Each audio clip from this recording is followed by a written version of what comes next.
이 시간 함께 나눌 말씀은 신약성경 요한복음 4장 20절로 24절까지의 말씀입니다.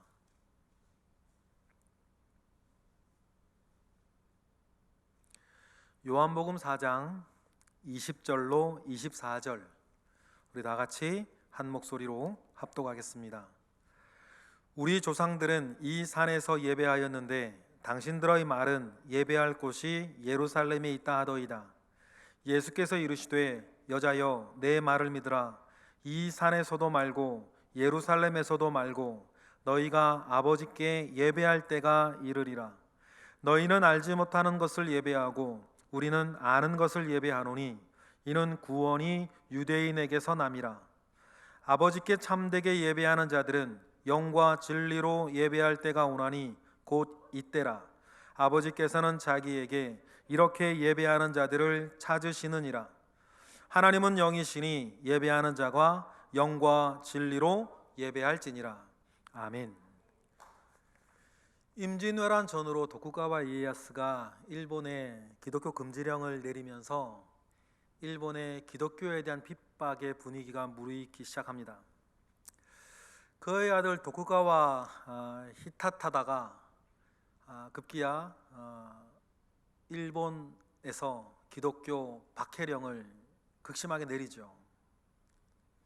고닌금이라고 하는 5인조 색출조를 운영하면서 그리스도인들을 색출해내기 시작하고, 그 일들이 제대로 되지 않자 후미에 제도를 시행을 해요. 후미에 제도가 뭐냐면 예수님의 얼굴이 새겨진 동판을 길바닥에 두고 그것을 밟고 지나가는 자는 살려주고 머뭇거리거나 건너 뛰어 넘어가는 자는 목을 베어 죽이는 제도를 후미에 제도라고 합니다.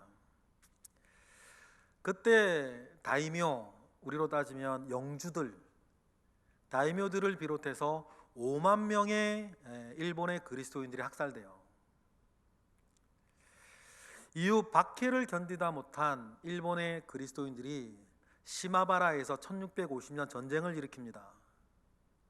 그 전쟁에서 일본의 그리스도인들 16만 명이 죽어요. 그 전쟁 이후에 일본에서 그리스도인들은 지하로 숨어버리죠. 이러한 역사를 배경으로 한 유명한 소설이 하나 있는데 엔도 슈샤쿠의 침묵이라는 책입니다. 침묵은 고문과 학살을 서슴지 않는 무자비한 기독교 탄압의 시대였던 17세기 일본을 배경으로 하고 있습니다. 그러한 박해의 시대에 캐톨릭에서 아주 명망이 높았던 페레이라라고 하는 신부가 일본에서 배교를 해요. 페레이라 신부가 배교했다는 소식이 로마 교황청까지 전해집니다. 그리고는 평상시 페레이라를 자기의 스승으로 모시고 존경하던 세바스티안 로드리게스라고 하는 폴란드인 신부가 이게 도대체 어떻게 된 일인지 궁금해서 포르투갈에서 일본으로 건너가요. 그런데 일본의 교회에, 지하교회에 키시지로라고 하는 배신자의 밀고로 이 로드리게스도 감옥에 갇힙니다. 그리고는 후미의 동판을 지나가며 살려주겠다라고 하는 핍박과 갖은 고문과 매질을 당하게 됩니다. 그럼에도 불구하고 로드리게스는 죽음을 각오하고 버텨요. 그때 일본 당국은 이 포르투갈인 신부를 배교시키는 것이 다른 그리스도인은 100명 배교시키는 것보다 훨씬 효과적이라는 것을 알았기 때문에 이 로드리게스를 배교시키기 위해서 그가 알고 지내던 그리스도인을 한 사람 한 사람씩 로드리게스 앞에서 목을 쳐서 죽여요. 다른 그리스도인들이 자기 앞에서 그렇게 목이 잘려 죽어가는 것을 보면서 이 로드리게스가 흔들립니다. 그리고 감옥에서 고통 중에 기도하죠. 그 기도의 내용을 책 내용 그대로 읽어드릴게요. 당신은 왜 모든 것을 그냥 내버려 두셨습니까? 우리들이 당신을 위해 만든 마을까지도 당신은 왜 불타도록 내버려 두셨습니까? 사람들이 내쫓길 때에도 당신은 그들에게 용기를 주시지 않고 왜 이 어둠처럼 그저 침묵만 지키고 계셨습니까? 시련에도 견딜 수 있는 한계가 있습니다. 그 이상의 고통을 더는 내려주지 마십시오. 그렇게 기도를 합니다. 이렇게 참혹한 기도를 주님께 드리고 있을 때 로드리게스에게 한 사람이 다가와요. 배교자 페레이라 신부였습니다. 페레이라 신부는 로드리게스에게 우선 배교할 것을 권유하죠. 엔도 슈샤코의 침묵은 신앙을 지킨다는 것이 과연 무엇인가 고민하게 만드는 걸작 중에 걸작이 아닌가 생각합니다. 때로는 죽는 것으로, 때로는 사는 것으로 기독교의 진리를 증명해 갔던 일본의 그리스도인의 모습을 참 감동적으로 그리고 있는 책입니다. 여러분, 그렇습니다. 순교자나 증성자나 하나님의 나라에서 참 모두 중요한 사람들이에요. 존귀한 사람들입니다. 종교적인 진리를 위해서 죽음을 불사한 사람을 우리는 순교자라 하고, 한편 종교적인 진리를 위해서 죽음 같은 삶을 끈질기게 이어가는 사람을 우리는 증성자라고 합니다. 스데반 집사가 순교자라면 사도 요한은 증성자였죠. 이 두 부류의 사람들은 복음과 하나님의 나라에서 정말 중요한 사람들입니다. 기독교 역사에는 순교의 이야기가 참 많이 있습니다. 가끔 생각해 봐요. 죽음을 불사하고 진리를 지켜야 했을까? 예를 들어 후미의 제도를 생각해 보십시다. 예수님도 아니고 그냥 동판입니다. 그럼 밟고 지나가면 되지 않는가? 밟고 지나간다고 내가 꼭 그것이 믿음을 버리는 일인가? 밟고 지나간 다음에 내 신앙생활은 신앙생활대로 하면 되지.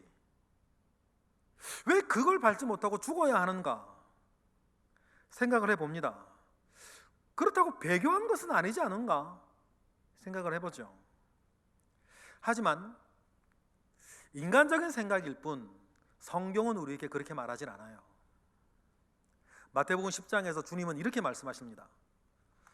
누구든지 사람 앞에서 나를 시인하면 나도 하늘에 계신 내 아버지 앞에서 그를 시인할 것이요, 누구든지 사람 앞에서 나를 부인하면 나도 하늘에 계신 내 아버지 앞에서 그를 부인하리라.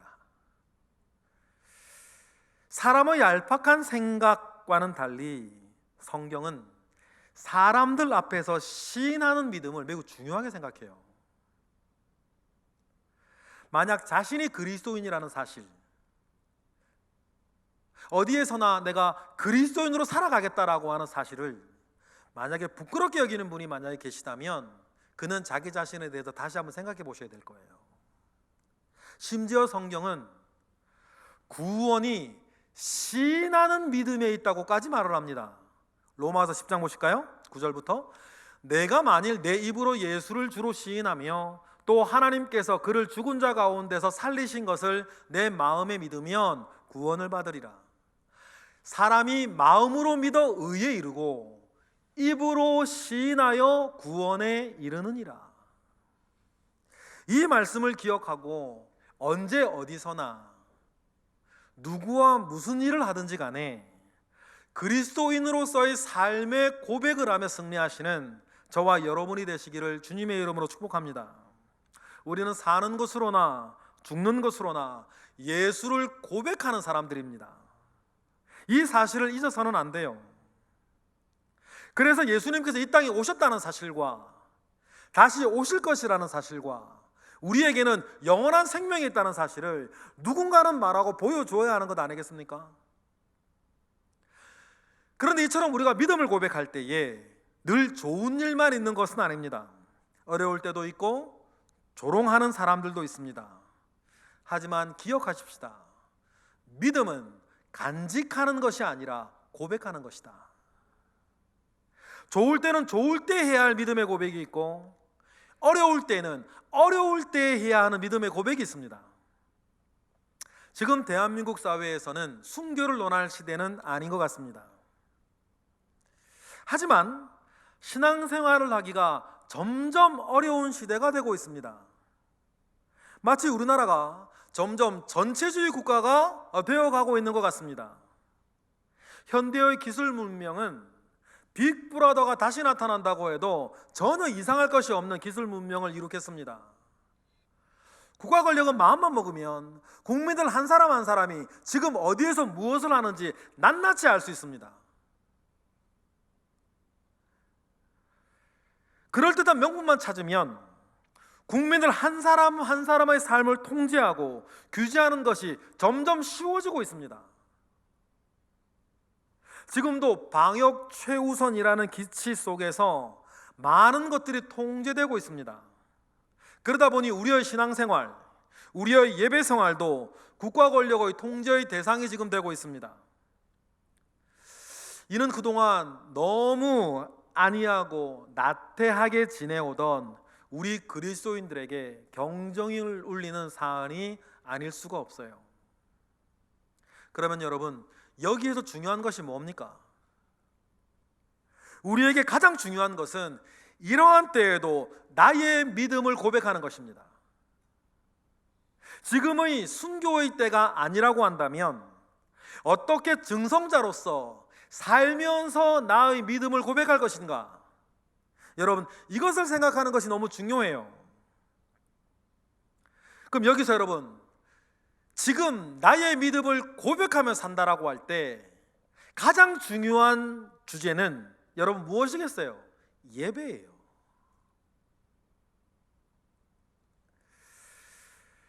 어느 시대를 막론하고 어려울 때에 자신의 믿음을 고백하는 가장 중요한 덕목은 자기의 예배를 지키는 것이었습니다. 지금도 공산치하의 많은 그리스도인들은 그들의 믿음을 예배 드리는 것으로 지키고 있습니다. 가정에서나 지하창고에서나 이도저도 안 되면 깊은 산속에 홀로 들어가서라도 그들은 예배합니다. 예배의 장소가 제약을 받으니 예배의 본질에 더욱 집중하며 그들은 예배하고 그들의 믿음을 고백하고 있습니다. 이에 대해서 매우 중요한 말씀을 오늘 본문에서 주님은 우리에게 하고 계세요. 수가성 여인과의 대화에서 하셨던 말씀이었습니다. 주님이 수가성 여인의 가슴 아픈 그 마음을 주님이 풀어주셨어요. 그러자 여인은 놀라워하며 예수를 선지자라고 고백합니다. 그리고 그 선지자에게 이 수가성 여인은 그동안 자기가 가지고 있었던 신앙의 모순에 대해서 느닷없이 질문을 해요. 하나님은 한 분이신데 우리 조상들과 유대인들은 서로 다른 곳에서 예배하고 있다는 사실이었어요. 여인의 질문을 한번 보실까요? 요한복음 4장 19절부터 여자가 이르되 주여 내가 보니 선지자로소이다. 우리 조상들은 이 산에서 예배하였는데 당신들의 말은 예배할 곳이 예루살렘에 있다 하도이다. 어쩌면 그녀의 도덕적 타락은 그녀의 중심을 잡아주어야 할 신앙이 흔들리면서부터였는지도 몰라요. 그 신앙의 문제 때문에, 예배하는 장소의 문제 때문에 유대인들과 사마리아인들은 계속해서 싸웠습니다. 예수님이 태어나시기 100년 전만 하더라도 사마리아에서 사마리아인들이 하나님을 위한 성전을 지으려고 할 때에 유대인들이 군사를 일으켜요. 그래서 사마리아로 쳐들어가서 사마리아인들을 죽이고 사마리아 성전을 허물어 버립니다. 그런 일들이 주거니 받거니 유대인들과 사마리아 사이에 늘 있어 왔어요. 그러면서 점점 이들은 원수지간이 되어졌죠. 핵심은 예배 장소의 문제였어요. 이에 대해서 예수님이 하시는 말씀이 오늘의 우리들에게도 매우 중요한 말씀이 됩니다. 예수님께서 뭐라 그러십니까? 21절 다 같이 예수께서 이르시되 여자여 내 말을 믿으라. 이 산에서도 말고 예루살렘에서도 말고 너희가 아버지께 예배할 때가 이를 것이다. 우리 주님은 장소가 예배의 핵심 요소가 아니라고 말씀하세요. 모세가 예배하였던 그리심산 그 산도 아니고, 하나님의 성전이 있는 예루살렘에서도 아니고, 하나님께 예배할 때가 올 것이라고 말씀하세요. 당연합니다. 하나님께서 한 지역에 국한되어져 있는 지역신이 아니지 않습니까? 하나님은 창조주이시고 모든 것을 지으셨고 어디에나 계시고 언제나 계실 수가 있으세요. 이어지는 주님의 말씀을 보시겠습니다. 22절, 너희는 알지 못하는 것을 예배하고 우리는 아는 것을 예배하노니 이는 구원이 유대인에게서 남이라. 구원이 유대인에게서 난다라고 하는 이 말의 첫 번째 뜻은 하나님의 말씀이 유대인에게 있으니 하나님의 말씀이 가르치는 대로 예배해야 된다는 뜻이에요. 그렇다면 여러분, 분열 왕국 때부터 사마리아에서의 예배는 불법 아닙니까? 그런데 이거보다 더 중요한 의미가 있어요. 말씀이 성육신 되어서 이 땅에 오실 메시아 그리스도가 다윗의 자손인 유대인으로부터 태어난다는 사실이에요. 그렇다면 주님의 말씀을 다시 보십시다.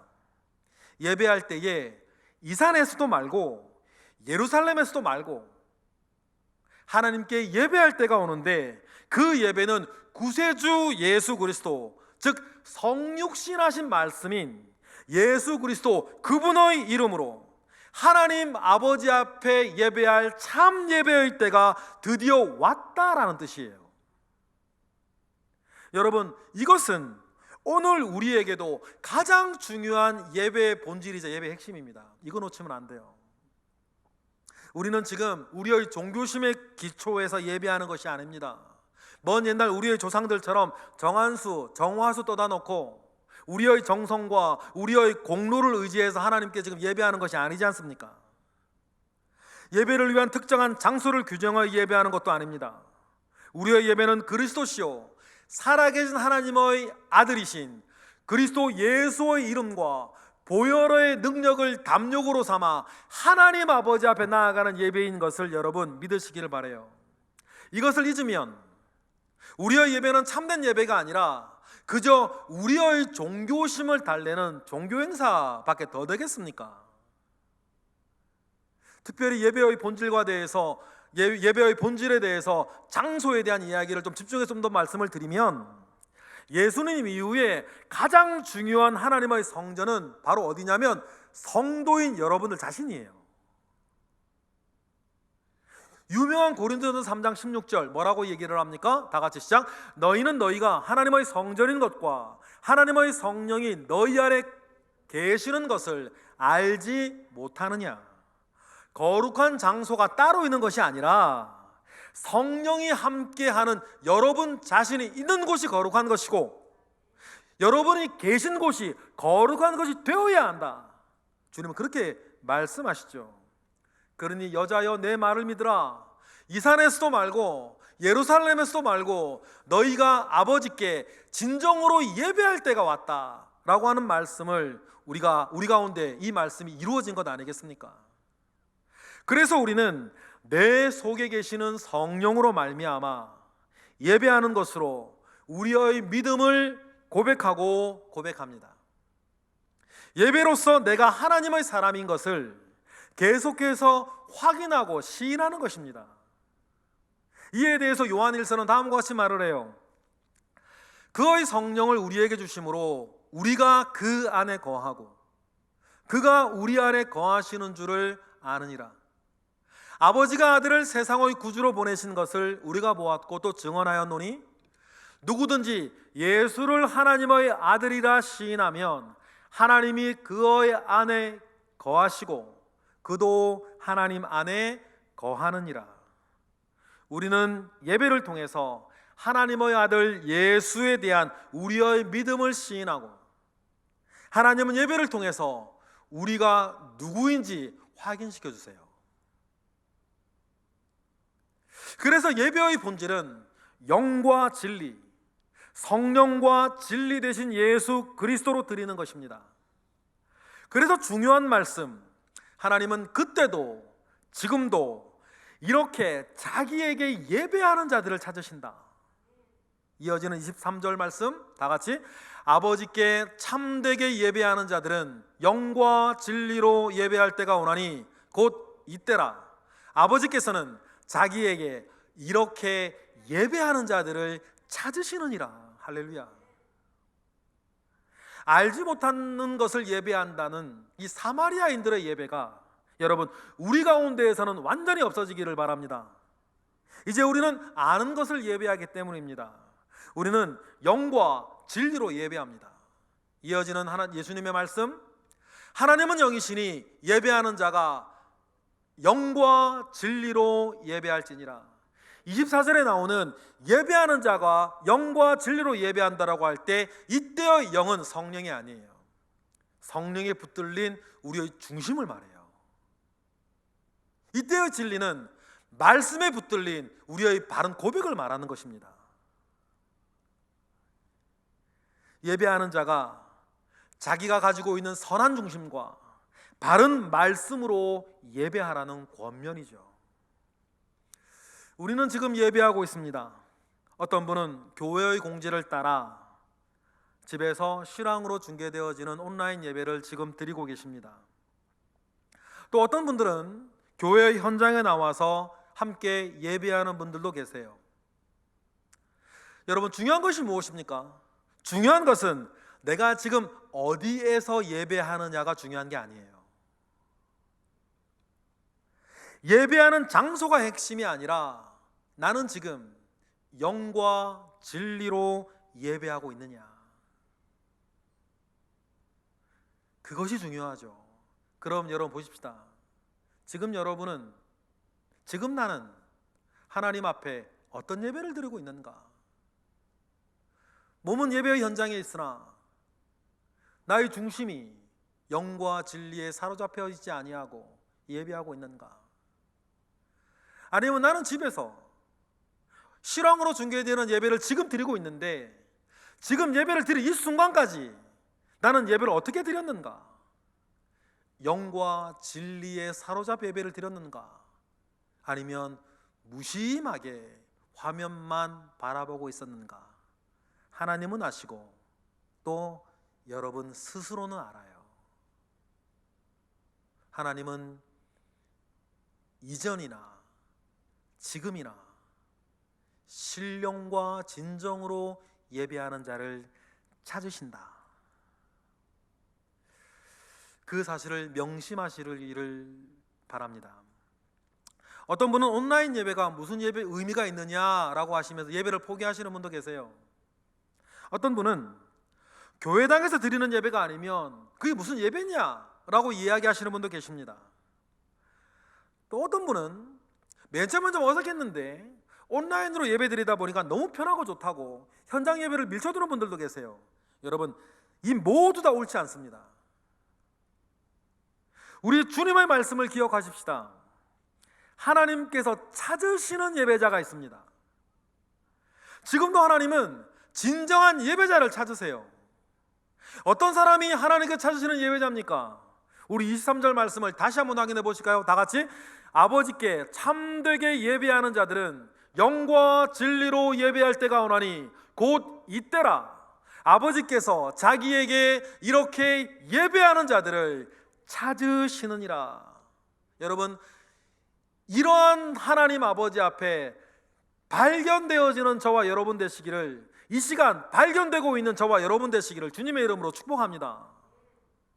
어떤 이는 마치 순교의 각오로 자기의 믿음을 고백하며 예배의 자리를 지켜야겠다라고 말씀하시는 분이 계십니다. 그거 중요합니다. 그런 분은 그렇게 하셔야죠. 그런데 어떤 분들은 마치 증성자의 자리에서 가정에서 신앙으로 중계되어지는 예배를 통해서 나의 예배의 자리를 지키겠다고 말씀하시는 분도 있어요. 좋아요. 그렇게 하시면 돼요. 여러분, 중요한 것은 무엇입니까? 어떤 종류의 예배를 어디에서 드리느냐가 중요하지 않아요. 이 예배를 드린다고 부끄럽거나 재수로 하실 필요도 없고, 이 예배를 드린다고 해서 뿌듯해 하실 필요도 없어요. 중요한 건 뭡니까? 주님 말씀처럼 여기서도 말고 저기서도 말고 영과 진리로 하나님 앞에 예배하는 거예요. 지금 이 순간도. 여러분, 예배가 무너지면 모든 것이 무너집니다. 우리는 우리가 약하다는 사실들을 기억해야 돼요. 지금 괜찮다고 낙관해서는 안 됩니다. 지금 좋다고 안주해서도 안 돼요. 우리는 약하기에 교회가 끌어주는 사역의 틀 안에, 공예배의 틀 안에 있어야죠. 이를 무시한 것이 무교회주의자들의 가장 큰 약점과 폐단 아니었습니까? 그들은 자기 자신들이 얼마나 약한 존재들인지 몰라요. 지나친 자신감에 쌓여 있죠. 웬만한 그리스도인들보다 믿음이 좋고 헌신도가 훨씬 높은 분들이 선교사님들 아닙니까? 구원의 확신이나 복음에 대한 이해나 헌신, 영적인 체험이나 강도 높은 훈련까지 다 받으신 분들이에요. 그런 선교사님들조차도 해외에 나아가 선교를 하게 되면 가장 어려워하는 것이 있습니다. 그것이 뭐냐면 자기의 예배가 무너졌을 때 오는 무력감과 나태함이에요. 영적인 침체들이죠. 처음 한두 번은 차이를 잘 못 느낍니다. 나름 가정에서 예배하고요, 선교사님들도 온라인으로, 인터넷으로, TV로 예배합니다. 처음에는 잘 몰라요. 그런데 시간이 점점 길어지면 자기도 모르는 사이에 무너지기 시작해요. 심지어는 자연인으로 돌아가는 사람들도 있고요, 선교사라는 이름은 가졌으나 실상은 기독교 여행 가이더의 생활을 하시는 분도 계세요. 선교사인데 사실은 선교 안 하고 실제로 사업하는 분들도 계시죠. 후원은 받아야 하니 보고할 교회에는 그때그때 사람들을 모아 사진 찍어 보내면 되고, 어떤 사람은 다른 이의 사역에 자기 사진을 얹어서 보내기도 해요. 처음에 선교를 나가서 이런 선교사님들의 모습을 보고 실망하고 상처 있고 분노하였던 젊은 선교사님들의 이야기를 제가 들은 기억이 있죠. 그 이야기를 듣고 저도 참 마음에 실망도 많이 되고 상처도 많이 됐어요. 그런데 여러분, 그 누구도 말입니다, 선교를 맨 처음 떠날 때에 나는 선교사를 빙자한 여행 가이더가 돼야지, 파송교회에는 그럴싸하게 사진만 보내면 되지 뭐 라고 생각하고 선교를 떠난 사람은 아무도 없어요. 그렇다면 그들은 왜 그 지경이 되었을까? 여러분, 그 첫 출발과 시작이 뭔지 아시겠죠? 예배가 무너진 것에서부터 시작됐어요. 예배가 무너지면 처음에는 표시가 잘 안 납니다. 예배가 무너져도 봉사할 수 있어요. 예배가 무너져도 성가대 할 수 있고, 예배가 무너져도 찬양단 할 수 있습니다. 예배가 무너져도 교사할 수 있어요. 예배가 무너져도 여러분 주방 봉사할 수 있고 교회 청소할 수 있죠. 그런데요, 거기에 기쁨은 없고 소망은 없고 능력은 없고 웬만하면 안 하고 싶고,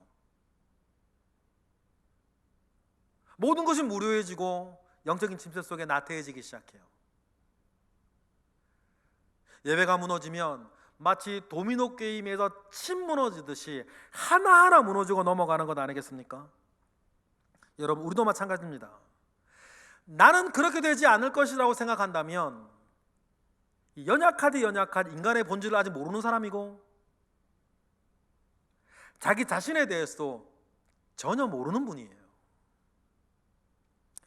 새벽 기도를 하던 분이 어떤 이유에서건 새벽 기도가 무너지면, 수요 예배를 드리던 분이 수요 예배가 끊어지면, 주일 오후 예배까지 드리던 분이 주일 오후 예배를 드리지 않기 시작하면, 다음은 기어코 주일 오전 예배까지 오죠. 우리가 신학적으로 맡든 안 맡든 대예배라고 부르는 그 예배, 주일 오전 예배까지 무너지면 그는 머지않아 자기의 구원까지 걱정해야 될 것입니다. 예배하기가 참 어려운 때입니다. 이런 때일수록 여러분, 우리의 믿음의 고백을 제대로 하십시다. 예배를 통해서 나의 믿음을 고백하고 내가 하나님의 사람인 것을 시인하십시다. 이러한 때에는 교회에서든 가정에서든 내가 최선을 다해서 예배할 수 있는 곳에서 영과 진리로 예배하는 거예요. 우리 중 중성자의 삶의 고백을, 그래서 중성자의 삶의 고백을 예배로 고백한다면 하나님은 그런 우리의 고백을 기뻐 받으실 거예요. 그리고 그렇게 우리가 인내하고 견뎌 나아가면 머지 아니하는 날 모든 게 끝나겠죠. 이것도 지나갈 거니까.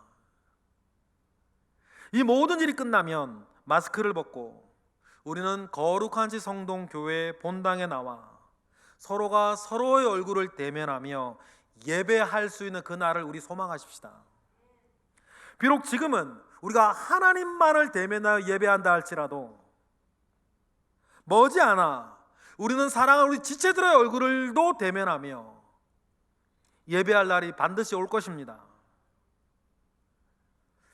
그래서 목소리를 모아 찬양하고 말씀에 아멘으로 화답하며 복된 예배를 우리는 다시 드릴 거예요. 그때까지 우리는 우리가 들을 수 있는 그 예배의 자리에서 영과 진리로 예배하며 내 믿음을 고백하고 하나님께서 내가 하나님의 사람인 걸 확인시켜 주실 때 내 속에 계시는 성령과 더불어서 이 모든 것들을 견뎌내고 이 모든 것들을 이겨내고 결국 승리하여서 우리 다 함께 하나님 아버지 앞에 예배할 때까지 여러분 우리의 삶을 지키고 믿음을 지키고 예배를 지켜나가시는 저와 여러분 되시기를 주님의 이름으로 축복합니다. 기도하겠습니다. 할렐루야. 하나님께서 우리 가운데에 함께 하시고 새 소망을 주심에 감사와 영광 올려드리나이다. 언제 어디서나 누구와 무슨 일을 하든지 우리의 믿음을 고백하게 하시고 또 무엇보다도 우리가 예배할 때에 주를 향한 우리의 믿음을 고백하며 주를 향한 우리의 믿음을 시인하며 사는 데에 터럭 같은 부족함도 있지 아니하도록 우리를 붙잡아 주시옵소서. 주님께서 우리의 믿음의 고백을 기뻐 받으시고 결국에는 이기게 하실 것을 믿고 예수 그리스도의 이름으로 감사하며 기도드렸나이다. 아멘.